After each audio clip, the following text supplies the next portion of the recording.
दोस्तों, तरबूज एक ऐसी फसल है जिसको किसान भाई अगर सही समय पर इसकी बुआई कंप्लीट कर लेते हैं, अच्छी वैरायटियों का सिलेक्शन कर लेते हैं और सही तरीके से अगर इसकी बुआई कर देते हैं, लगाने का तरीका अगर एकदम सही है आपका और समय का चुनाव अगर आपने कर लिया सही समय का, ताकि सबसे ज़्यादा मंडी भाव आपको मिल सके, तो सिर्फ एक सीजन में तरबूज की फसल आपको माला माल करके जा सकती है। क्योंकि बेल वाली सब्जियों में तरबूज एक ऐसी फसल है जो आपको सबसे ज़्यादा उत्पादन देने की क्षमता रखती है। इसलिए तरबूज की खेती के बारे में पूरी जानकारियाँ आज के इस वीडियो में मैं आपके साथ शेयर करूँगा। तरबूज की सफल वैज्ञानिक खेती किस तरह से की जा सकती है, किस तरह से तरबूज की फसल से ज़्यादा उत्पादन निकाला जा सकता है, कौन से समय पर लगाने पर आपको इसके सबसे ज़्यादा मंडी भाव मिल सकते हैं, यानी कि लगाने का सही समय भी बताऊंगा। और तरबूज की टॉप और हाइब्रिड वैरायटियों के बारे में भी आज के इस वीडियो में हम बात करेंगे। इसलिए वीडियो पे लास्ट तक आपको बने रहना है और वीडियो अगर आपके लिए इंफॉर्मेटिव रहे तो इस वीडियो को लाइक और शेयर जरूर कर दीजिएगा। और जो किसान भाई चैनल पर नए हैं या चैनल अभी तक सब्सक्राइब नहीं किया है, वो चैनल भी सब्सक्राइब कर दीजिएगा ताकि खेतीबाड़ी से रिलेटेड वीडियो सही समय पर सही जानकारियों के साथ आपको मिलते रहे। नमस्कार दोस्तों, मेरा नाम है सुरेश और आप देख रहे हैं खेत किसान झुंझुनू। तो देखिए किसान भाइयों, सबसे पहले बात करेंगे तरबूज की खेती करने का एकदम सही समय कौन सा है। तो देखिए, ओपन फील्ड में लगाने का जो सही समय है ना, वो तो है इसका फरवरी और मार्च का महीना।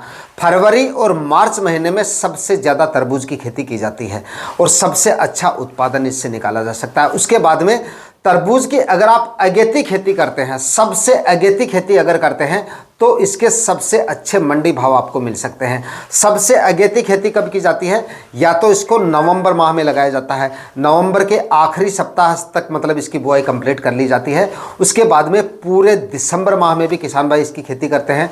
दिसंबर माह में अगर आप इसको लगाते हैं तब भी आपकी तरबूज की जो फसल होती है वो काफ़ी अगेती होती है और इस समय लगाने पर भी आपको इसके जो रेट है वो काफ़ी अच्छे खासे मिल जाते हैं। यानी कि दिसंबर माह में भी अगर आपके तरबूज की बुआई हो जाती है तो कम से कम 15, 16, 17 रुपए तक के रेट आपको मिल जाते हैं। उसके बाद में अगर जनवरी माह में किसान भाई लगाना चाहें तो पूरी जनवरी माह में भी आप तरबूज की अगेती खेती कर सकते हैं। लेकिन तरबूज की अगेती खेती करने का एकदम सही, यानी कि सबसे अगेती खेती करने का एकदम सही जो समय है वो नवंबर माह के आखिरी सप्ताह से लेकर और 10 जनवरी तक अगर आप इसकी बुआई कंप्लीट कर लेते हैं तो काफ़ी अच्छे खासे रेट आपको तरबूज की फसल से मिल जाते हैं। क्योंकि तरबूज का जो उत्पादन होता है वो हमें काफ़ी ज़्यादा मिलता है। मतलब कम से कम देखें तरबूज की फसल का उत्पादन तो कम से कम 200 से लेकर और 300, 350, 400 क्विंटल तक आपको जो है तरबूज की फसल से 1 एकड़ में उत्पादन मिल जाता है। बाकी आपकी मिट्टी, जलवायु और आपकी वैरायटियों पे डिपेंड करता है। और रोग बीमारियों को अगर आप अपनी तरबूज की फसल को दूर रख लेते हैं तो कम से कम आप ये मानिए कि 300 क्विंटल तक उत्पादन आसानी से इससे निकाला जा सकता है या इससे ज़्यादा भी आप निकाल सकते हैं। कहने का मतलब है, अब जो किसान भाई कमेंट वगैरह कर रहे थे अक्सर इन दिनों में, वो अगर तरबूज अब लगाना चाहें तो देखिए 10 जनवरी तक का आपके पास में समय है। 10 जनवरी तक आप तरबूज जो है वो लगा सकते हैं क्रॉप कवर के अंदर, मतलब लो टनल विधि से आप लगा सकते हैं और तरबूज की फसल से अच्छे मंडी भाव ले सकते हैं। लेकिन 10 जनवरी के बाद भी देखिए तरबूज लगा सकते हैं। 10 जनवरी के बाद में जनवरी के मध्य तक या जनवरी के आखिरी सप्ताह तक भी अगर आपके तरबूज की बुआई अगर आप करते हैं तब भी आपकी फसल अगेती होती है फरवरी और मार्च माह के मुकाबले। लेकिन 10 जनवरी के बाद में मेरा ये मानना है कि अगर आप क्रॉप कवर की सहायता से तरबूज लगा रहे हैं तो उसके बाद में कोई ज़्यादा बेनिफिट आपको नहीं मिलेगा, क्योंकि केवल 15 से 20 दिन का समय बाद में बचता है। क्योंकि जनवरी के आखिरी सप्ताह में या फिर फरवरी के पहले सप्ताह में तो हम वैसे भी ओपन फील्ड में इसको लगा देते हैं, मतलब बिना क्रॉप कवर के इसको लगा सकते हैं। तो मतलब कि 15-20 दिन के लिए अगर आप क्रॉप कवर का खर्चा कर रहे हैं तो वो ज़्यादा सही नहीं है। तो 10 जनवरी तक अगर आप लगाना चाहें तो लगा सकते हैं। फिलहाल आपके पास में 10 से 15 दिन का समय है। इन दिनों के दौरान आप तरबूज की बुआई कर सकते हैं और अब लगाने पर भी तरबूज के जो रेट है वो कम से कम 15 रुपए के आसपास आपको मिल सकते हैं। अब दोस्तों, आप में से काफ़ी किसान भाइयों के कमेंट वगैरह आ रहे थे कि इस समय पे अगर हम तरबूज लगाते हैं तो हमारा जो खर्चा है तरबूज में वो कितना हो सकता है। तो देखिए, अगर आप 1 एकड़ में तरबूज की खेती करते हैं, वो भी अगेती खेती करते हैं क्रॉप कवर की सहायता से, तो इसमें जो बीज का खर्चा है वो तो आपका सेम होगा, चाहे आप फरवरी में लगाएं या मार्च में लगाएं या फिर नवंबर, दिसंबर, जनवरी में लगाएं।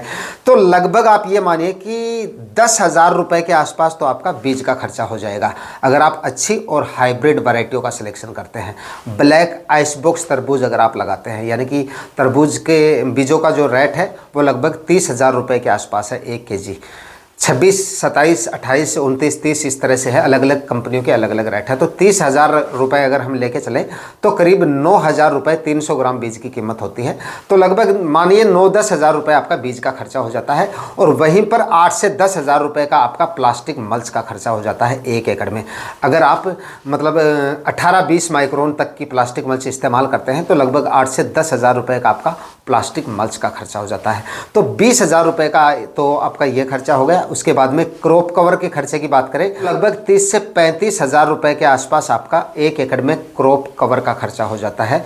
और उसके बाद में आपके जो बेसल डोज वगैरह हैं, खाद उर्वरक है, गोबर की खाद वगैरह है, ज़मीन की तैयारियां, कल्टीवेशन वगैरह है, ये खर्चे आपको अलग से करने होंगे। मोटा मोटा मैंने आपको बता दिया कि जो जिन किसान भाइयों को नहीं पता है खर्चे के बारे में, अक्सर पूछते रहते हैं, तो प्लास्टिक मल्च, बीज और आपका जो क्रॉप कवर का खर्चा है वो मैंने आपको बता दिया है। 1 एकड़ में इतना खर्चा आपका तरबूज की फसल के लिए हो सकता है। वही खेती अगर आप फरवरी और मार्च महीने में करते हैं तो ये आपका 30-35 हज़ार रुपये का खर्चा जो है वो कम हो जाता है। इसीलिए मैं आपको बोल रहा था कि 10 जनवरी के बाद में अगर किसान भाई क्रॉप कवर की सहायता से लगा रहे हैं तो वो मेरे ख्याल से ज़्यादा ठीक नहीं है, क्योंकि बाद में रेट उतने दिनों तक आपको अच्छे नहीं मिलेंगे। दिन भी कम ही बचते हैं, मतलब 15 से 20 दिन का समय बचता है। बाद में हम ओपन फील्ड में भी इसको लगा सकते हैं। तो 15-20 दिन के लिए अगर 30-35 हज़ार रुपये का खर्चा अगर हम कर रहे हैं तो वो ज़्यादा ठीक नहीं है। मतलब अगर जिन किसान भाइयों के पास में क्रॉप कवर ऑलरेडी पड़ा है वो ज़रूर कर सकते हैं, क्योंकि क्रॉप कवर का खर्चा उनका हो चुका है, उनके पास में पड़ा है तो आप कर सकते हैं। अगर आपके पास में है तो आप कर सकते हैं, लेकिन खरीद कर अगर आप कर रहे हैं तो 10 जनवरी के बाद में ना करें। उसके बाद में जनवरी के आखिरी सप्ताह में या फरवरी के पहले सप्ताह में ओपन फील्ड में आप इसको लगा सकते हैं। जनवरी के आखिरी सप्ताह में या फरवरी के पहले सप्ताह में ओपन फील्ड में लगा सकते हैं, लेकिन इसका मतलब ये नहीं है कि आप मौसम का ध्यान न रखें। थोड़ा सा टेम्परेचर को देखें, मिनिमम टेम्परेचर जब 10 डिग्री के आसपास आ जाए तब आपको इसकी ओपन फील्ड में बुआई करनी है। 10 डिग्री से कम चल रहे हैं मिनिमम टेम्परेचर, यानी कि 6, 7, 8 डिग्री के आसपास है, तब आपको थोड़ा सा और वेट करना चाहिए। दोस्तों, तरबूज की फसल में जितना उत्पादन वीडियो के शुरुआत में मैंने आपको बताया था, उतना उत्पादन अगर आपको तरबूज की फसल से लेना है तो बेसल डोज पे आपको सबसे ज़्यादा ध्यान देना पड़ेगा। जो खाद उर्वरक मैं आपको बता रहा हूँ, ये खाद उर्वरक अगर आप डालेंगे तभी आप तरबूज की फसल से सबसे अच्छा उत्पादन निकाल पाएंगे और तभी तरबूज की साइज़ आपको अच्छी देखने को मिलेगी। और तरबूज की साइज़ अगर आपको अच्छी मिलेगी तभी मंडी भाव अच्छे मिलेंगे, क्योंकि छोटी साइज़ अगर रह जाती है वो रहती है आपकी, कुछ तो वैरायटियों की कमी होती है और कुछ सबसे ज़्यादा जो होती है वो होती है आपके खाद उर्वरकों की कमी। अगर खाद उर्वरकों की डिफिशियंसी रहती है तो आपके तरबूज की जो साइज़ है वो ठीक से नहीं बन पाती है, और साइज़ अगर ठीक से नहीं बनेगी तो मंडियों में डिमांड आपके तरबूज की आपको देखने को नहीं मिलेगी। ऐसे में मंडी रेट आपको काफ़ी कम मिल सकते हैं और किसान भाइयों के मुकाबले। इसके लिए आपको क्या करना है, बेसल डोज आपको अच्छी मात्रा में डालने हैं। काफ़ी किसान भाई हर बार ये गलती करते हैं और उसके बाद में कमेंट वगैरह करते रहते हैं, सर हमने ये नहीं डाला, वो नहीं डाला। अब क्या कर सकते हैं, बेसल डोज से जो रिजल्ट आपको मिलना है वो बेसल डोज से ही मिलेगा, ना कि फर्टिगेशन से। तो इसके लिए देखिए, सबसे ज़्यादा जो ज़रूरी है ना तरबूज की फसल से अच्छा उत्पादन लेने के लिए, वो है सड़ी हुई गोबर की खाद। तरबूज की फसल से अच्छा उत्पादन अगर आपको लेना है तो सड़ी हुई गोबर की खाद तो आपको डालनी ही डालनी है, और वो भी अच्छी मात्रा में। काफ़ी किसान भाई क्या करते हैं, गोबर की खाद नहीं है फिर भी मतलब हम तरबूज की बुआई कर लेते हैं, रासायनिक खाद उर्वरक थोड़ी और मात्रा में ज़्यादा डाल देते हैं, फर्टिगेशन वगैरह और अच्छे से कर लेंगे और सोचते हैं ऐसा करने से हमें उत्पादन अच्छा मिल जाएगा। देखिए, गोबर की खाद अगर आप नहीं डालेंगे, बाद में अगर आप चाहे रासायनिक खाद उर्वरक ज़्यादा भी डालते हैं तो भी आपको उतने अच्छे रिजल्ट नहीं मिलेंगे। इसके लिए आपको कम से कम 1 एकड़ में 5 से 6 ट्राली सड़ी हुई गोबर की खाद डालनी है। कच्चा गोबर भूल के भी नहीं डालना है। उसके बाद में 2-3 कल्टीवेशन करके ज़मीन को एकदम से समतल और मिट्टी को एकदम से भुरभुरा करके, और इसमें रासायनिक खाद उर्वरकों में आप कम से कम 80 kg एसएसपी खाद आपको डालनी है, लगभग 35 से 40 kg म्यूरेटॉक पोटास आपको लेना है, और लगभग 25 से 30 kg यूरिया खाद, और 500 ग्राम फंगीसाइड कार्बनडाजिम 50%। ये जो फंगीसाइड बताया है इसको आप सभी खाद उर्वरक जो आप डाल रहे हैं इनको मिक्स करके एक साथ, उसके बाद में आप डाल के, उसके बाद एक और आखिरी कल्टीवेशन करके 6-6 फीट की दूरी पर आपको बेड बनाने हैं। बेड की चौड़ाई कम से कम 3 फीट होनी चाहिए और ऊंचाई कम से कम 1 फीट होनी चाहिए। बेड की साइज जितनी अच्छी होगी फसल आपकी उतनी ही अच्छे से ग्रो करेगी। बेड जितना अच्छे क्वालिटी का बनेगा, जड़ों का विकास उतने ही शानदार तरीके से होगा और प्लांट आपके उतने ही हेल्दी और स्वस्थ रहेंगे, ग्रोथ भी उतनी ही अच्छी आपको देखने को मिलेगी। मतलब आपका सारा का सारा उत्पादन जो है वो आपके बेड की क्वालिटी पे डिपेंड करता है और बेड की जो क्वालिटी होती है वो डिपेंड करती है आपकी मिट्टी पे। आपने मिट्टी को किस तरह से तैयार किया है। ज़मीन को अगर आप जितनी अच्छी तरीके से तैयार करेंगे, बेड की क्वालिटी उतनी ही अच्छी बनेगी। नए किसान भाइयों के लिए बता दूं, गीली मिट्टी में ज़्यादा नमी अगर आपकी मिट्टी में है और ऐसे में अगर आप बेड बनवाएंगे बेड राइजर से या बेड मेकर से, तो बेड की क्वालिटी अच्छी नहीं बनेगी और बेड की साइज़ भी आपको अच्छी देखने को नहीं मिलेगी। तो अगर आपने पहले पलेवा कर रखा है या हाल ही में बारिश वगैरह हुई है और वहाँ पे अगर आप तरबूज लगा रहे हैं, तो पहले 2-3 बार कल्टीवेशन करें और जो एक्स्ट्रा नमी है वो निकल जाने दें। उसके बाद में बेड प्रिपरेशन का कार्य शुरू करें। मिट्टी को एकदम से भुरभुरा आपको कर लेना है। इस तरह से मिट्टी का लड्डू जो है वो नहीं बनना चाहिए।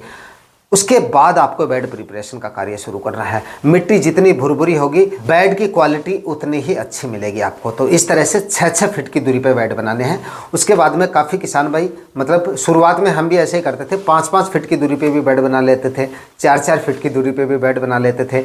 नंबर्स ऑफ प्लांट भी ज़्यादा हो जाते थे, कुछ खरपतवार अंदर हो जाता था। तो ऐसा करने से क्या होता है, रोग बीमारियाँ आपको ज़्यादा देखने को मिलती हैं। सबसे ज़्यादा नुकसान तो आपको शुरुआत में देखने को मिल जाएगा। रस चूसने वाले कीटों का प्रकोप सबसे ज़्यादा देखने को मिलेगा और कंट्रोल भी आप ठीक से नहीं कर पाएंगे। उसके बाद में ऐसा करने से सबसे ज़्यादा नुकसान आपको देखने को मिलेगा फल और फूल की अवस्था में। फ्रूट सेट काफ़ी कम होंगे और फ्रूट फ्लाई का अटैक आपको सबसे ज़्यादा देखने को मिलेगा।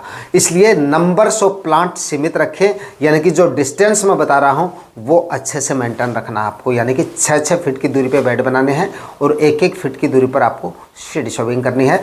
प्लास्टिक मल्च 20-21 माइक्रोन के आप लगा सकते हैं और चाहे तो अगर आपको मिल जाए तो 15-16 माइक्रोन की प्लास्टिक मल्च से भी आप काम चला सकते हैं, क्योंकि तरबूज की फसल कोई ज़्यादा लंबी अवधि की नहीं होती है। मैक्सिमम 3-3.5 महीने की फसल है। अगर आप सर्दियों में लगा रहे हैं तो ज़्यादा हैवी माइक्रोन वाली प्लास्टिक मल्च इस्तेमाल करने की जरूरत नहीं है। कहने का मतलब है 15-16 से लेकर 20-21 माइक्रोन तक की प्लास्टिक मल्च इस्तेमाल कर सकते हैं और उसके बाद में 1-1 फीट की दूरी पर सीड शोविंग करनी है।